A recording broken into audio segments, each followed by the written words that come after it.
WNST. I mean, I'm a Raven. We're doing a show with C.J. Mosley on Tuesday night at Adams Jeep. We're going to be up there next week with Mike Wallace.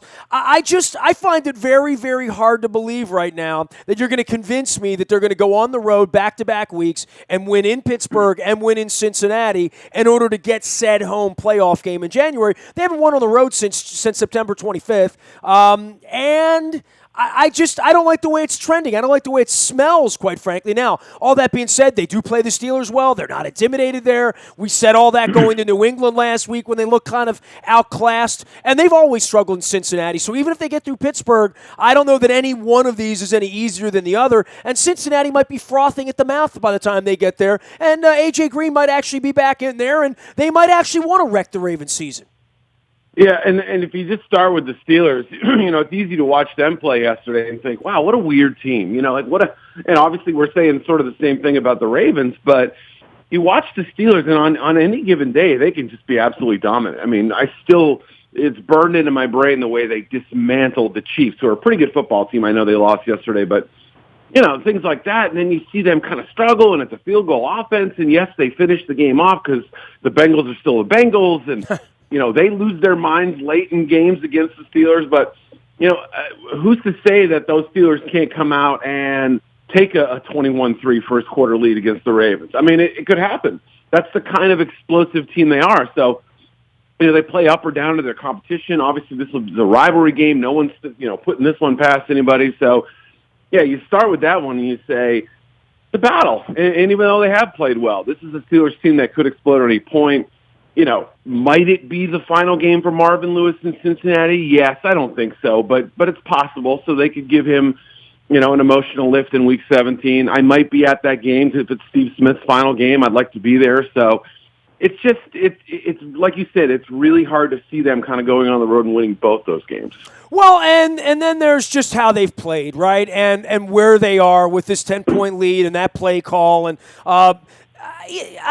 I've not gotten a feel for this team. And certainly offensively, I don't think Flacco has either. I don't know that Marty Morningwig has. I don't know that what's going on here isn't going to get blown up in a couple of weeks if somehow they trip and lose one of these last two games, which they might lose them both. They might win them both. I mean, it is an unpredictable. They're capable of showing up in Pittsburgh and playing a good football game. You saw that in the Miami game. I just don't know that we've seen it consistently enough. It's certainly not on the road. And then there's the Jimmy Smith thing, which – when I look back on that Jets loss, or you look at the Giants loss or the Cowboys, they all have one thing in common. Jimmy Smith wasn't out there. Certainly the New England game could be said as well. They're a different defense against a good quarterback, and especially in a Cincinnati game where they're not going to have anybody to match up with an A.J. Green. Right. If he's back, that's obviously a tough matchup. What the Steelers can do. Antonio Brown, Le'Veon Bell as a receiver, but also Eli Rogers has really come on late too. So, yeah, when Smith went down against New England, you had that feeling of, oh boy, this is, I mean, really, like if you start listing the guys ahead of him that they couldn't afford to lose, it would not be a long list. So that to me felt like a big moment. We didn't know how serious it was, et cetera. But yeah, that was a tough blow. And, as well as this defense has played this season, it is like a Jenga thing. You pull out one or two pieces and the whole thing can come down pretty quickly. He is Eric Edholm. No one covers the NFL better. He is at Yahoo Sports as well as at the Shutdown Corner blog there. And you can follow his journey out on Twitter, and tens of thousands do, at Eric_Edholm. That's EDHOLM. And if you remember back in the summer, Eric wrote an oral history of the 1996 Ravens where I was widely quoted and well quoted, I might add. It was a fun story to tell. Every season's a story, right? And you have some affinity for Steve Smith, obviously, wanting to go to Cincinnati. I thought about that on Sunday when Terrell Suggs came out of the tunnel. I thought about that walking into the locker room because these next two games are going to be on the road. The odds are stacked against them. I mean, Eric, if you like them to win in Pittsburgh and Cincinnati, if you like that daily double, I think you could do pretty well in Vegas on that, right? I mean, you get some nice odds if you think they're going to win two in a row on the road in the division here on Christmas and New Year's. But if you don't believe that they're going to win to it, or then you believe that there are some careers and some stories that are going to be changing in Baltimore, and obviously, maybe Terrell Suggs came out of the tunnel for the last time on Sunday. Right. I mean, both those guys, and frankly, there were people when Suggs went down. Was that last year? Yeah. I mean, there were folks whispering, "Hey, listen, if he could even come back this season," and obviously he has. He's played well. He's been an impact guy at times. So Steve Smith, same situation. When he went down with his injury, everybody kind of said, boy, it wouldn't be stunning if he walked away.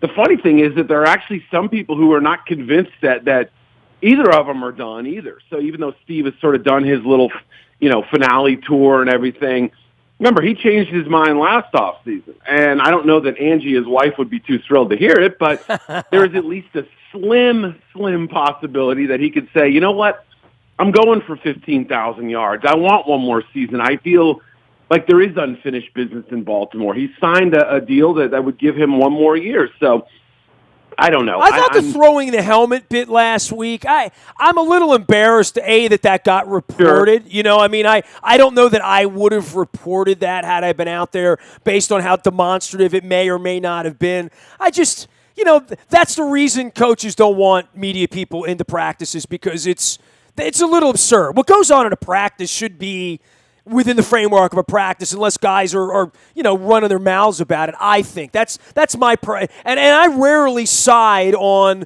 the coach's side on transparency, but I thought that was a bad look all the way around, and I didn't agree with it. Well, it's one thing if guys get in a scrap, if there's a fight, if there's some sort of like big event that happens. Like, for instance, years ago, Cam Newton and Josh Norman getting into a fight. I mean, that's a story, okay? A quarterback in a corner, a mouthy corner getting into it, that's a story. That's why we have that little rivalry there, et cetera. But if Steve throws his helmet during practice out of frustration, that's not a story to me. Dude, everybody that knows him knows he's got way more of an edge than almost any human being I've ever met when it comes to hot and cold, fire and ice and emotions. He's an incredibly emotionally driven dude. And I'm not here to criticize that or praise it. It just is what it is. And it's what makes him who he is, to be able to go back out there and do this. You want to admire the ability to do this? Well, then underneath of that's a pretty complex cat, I think. I think so, too. I've known him almost 10 years now. We're about 10 years now. And I remember talking to a Panthers defensive back, a young guy, who said, my first practice against him, he said, I assumed it was like a rookie hazing thing. Okay, go cover Steve Smith. And he did. And, of course, Smith roasted him 3 times in a row, whatever it was. But he said, 3 months later, when we're into the season and he's practicing on a Wednesday like it's game day, he said, I realized this is not a rookie hazing thing. This is just the way he goes about it. So, people see him on game days. They see him, they read about him throwing helmets. They hear about him, years ago getting in a fight with a teammate, et cetera. I mean, when he steps on the field, some kind of switch happens. And that's the way he's maintained his edge at 5'8" 3/4 inches and 186 pounds or whatever. I mean, that's part of what makes him great, and you have to take all of it with Steve Smith. That's the deal. You think they're going to win on Sunday, Christmas afternoon? They're going to curdle my eggnog here, Eric, at home. Yeah, it's a tough call. My gut says Steelers, but I don't know. I think, like you said, these teams play each other tough. There's a formula. They understand each other, well familiar with each other, but. Yeah, my gut says I'm leaning a little Steelers right now, but then again, they haven't showed up when I've expected them to show up at times this season. I keep waiting for somebody to beat the Patriots or the Cowboys, or for me to think that somehow, some way, I won't be in Houston, stuck with you and John McClain and everyone else down there for a week, eating some great Tex-Mex, and awaiting a Cowboys-Patriots Super Bowl that I don't think anybody really wants to see.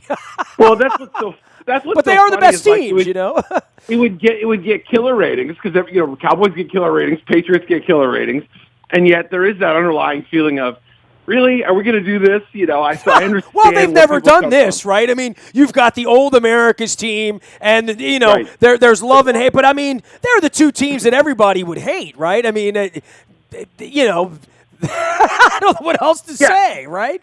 Yeah, you can't root for a tie because there are no ties in the playoffs, right? I mean, nobody hates the Seahawks. Nobody, I mean, the Raiders, okay. But, I mean, God, it's kind of cute now after 15 years of losing. I almost feel sorry for them. That's what I was saying yesterday. I said, I don't think people even dislike the Raiders anymore. Yeah. When you grew up, they were the one you shot bows and arrows at and everything. But, yeah, now it's like 14 years, no playoffs. Maybe the final year in Oakland, too. It's like they're almost like a little Cinderella story. So, yeah. Yeah, when they wear the white uniforms, they're almost cute. Now, when they put the black on, they sort of take on the villain again, And that's fine, too, because they need to get that edge. They play with an aggressiveness that I really appreciate. So, I would favor them going into the All Blacks at some point. Are you a believer in them at this point? I mean, that West is, the one thing I know, Denver's not very good, right? And it's pretty obvious that, Elway not only allowed Osweiler to roll out, they're unsettled there. And the Paxton Lynch thing and, some sort of notion that veteran quarterbacks are going to be out in the marketplace and swimming to try to get there and be a part of that defense. Romo, all that remains to be seen. But for the here and now, Denver, I don't think much of. Kansas City, I'm shocked that they lost on a cold day in the fashion that they lost. I thought they had a little bit more grit than that. And I am a believer in Oakland. I mean, I think Oakland will still be standing the second, third week of January.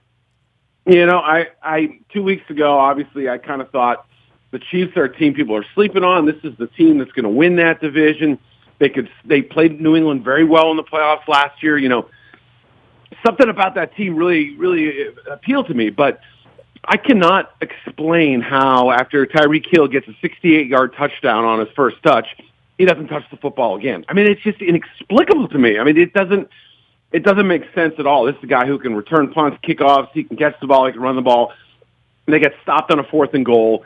They don't finish off the game after Tennessee misses the 2-point conversion. So it's like they're just lacking that one. They've got about 51 cards in the deck, and they're missing that one little ingredient to kind of put them over the top. So that's a good Titans team, but that's a couple times now where they've definitely left the door open, and I can't fully embrace the Chiefs right now.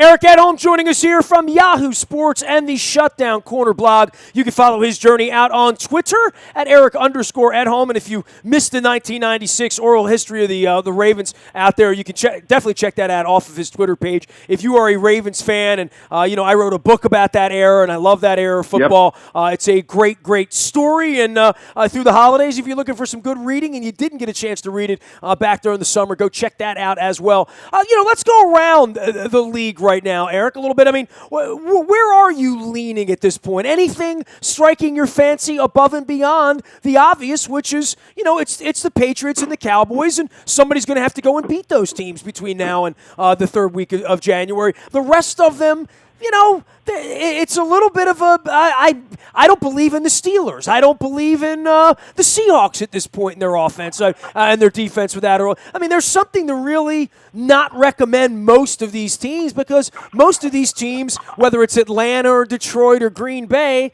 we've seen them all stink at various points, right? Yeah, I think so. And what about the New York Giants? I mean, they're all of a sudden in this discussion of, hey, maybe they're actually pretty good. And yet, I'm with you. It's hard not to sort of, remove some of the biases that I had earlier in the season when they clearly weren't very good. And I think that's the thing we're going to see this season. We're going to see a team with warts make it into the Super Bowl. Somebody, at least one of the two teams in Houston is going to be a team that nobody expected, or that we think geez, a month ago they were playing terribly. So why not the Giants, a team 2007 had to scratch and claw their way just to get into the playoffs. 2011, they didn't play their best football down the stretch, too, and they ended up beating the Patriots. So, Eli Manning has kind of, in some respects, which is funny because we think of him as sort of he comes through when he has to, that sort of deal.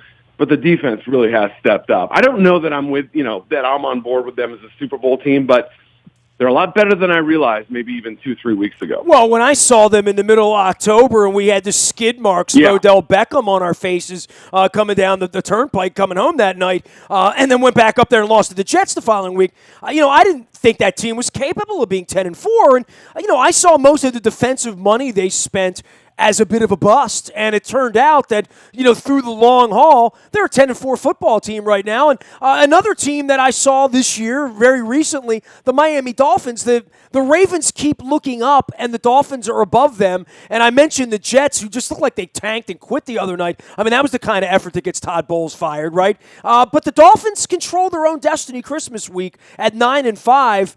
And have now played through a quarterback injury that I thought would cripple them. This makes for an interesting couple of weeks down there in South Beach, right? Absolutely. I mean, the teams that we have in contention now, including the Dolphins, Tampa Bay Buccaneers, et cetera. I know they lost last night. It's going to be a tough road, but still, I mean, that's what's been so interesting about this season. We've had some teams kind of spring out of nowhere, and at 1-4. With one overtime win over the Browns, a game in which they frankly got lucky to win. I wasn't exactly singing the praises for Adam Gase as Coach of the Year. I didn't think Tannehill had turned the corner.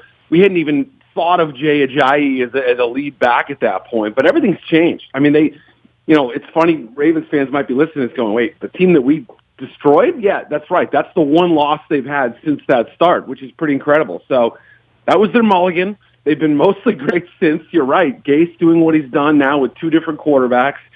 It's been fun to watch for them because those fans, I mean, look, this is a team that hasn't been to the playoffs since, I think, 2008, the Tony Sparano year. And this season feels a lot like that one because they started slowly, 2-4, ripped off a ton of wins, had one bad loss in the middle, and they lost in the wild card. And that's kind of what I'm feeling with this team, that they're probably a one and done if they get in, but you got to give credit to the way Cam Wake and Ndamukong Suh and all these guys have played. He is Eric Edholm, the shutdown corner, Yahoo Sports. Eric_EDHOLM is the way to follow him out on Twitter. All right, last thing, the bad teams, Eric. Obviously, the firing of Gus Bradley on Sunday after the Jacksonville game, not a shocker there. But, boy, there's been a lot of PU around the league this year. I mean, from Arizona to Minnesota and their situation. Carolina has stunk much of the year. The Saints look like they're going to have a fire sale with their legendary coach as well. The Eagles still stink. I saw that with my own eyes. And then there's, I didn't mention the Browns and the 49ers. We talked about the Jets a little bit. There's some bad teams out there, and there's been this notion that we're going to hold it together, that there's going to be more patience with front offices and coaches. Even in Jacksonville, they showed patience right on down until, week 15 of 4 whopper, awful losing seasons with Gus Bradley. But there are going to be some coaches in the marketplace for jobs in 2 weeks, right?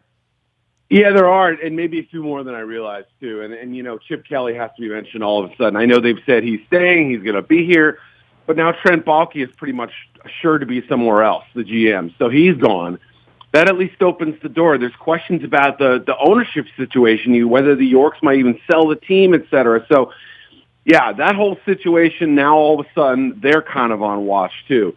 You mentioned Bowles earlier. Does Todd Bowles lose his job? The people seem to have quit on him a year after he was looking like a Coach of the Year candidate heading into Week 17. So, yeah, there's a little bit more unsettled situations around the league than I realized. Mike Zimmer's fine in Minnesota.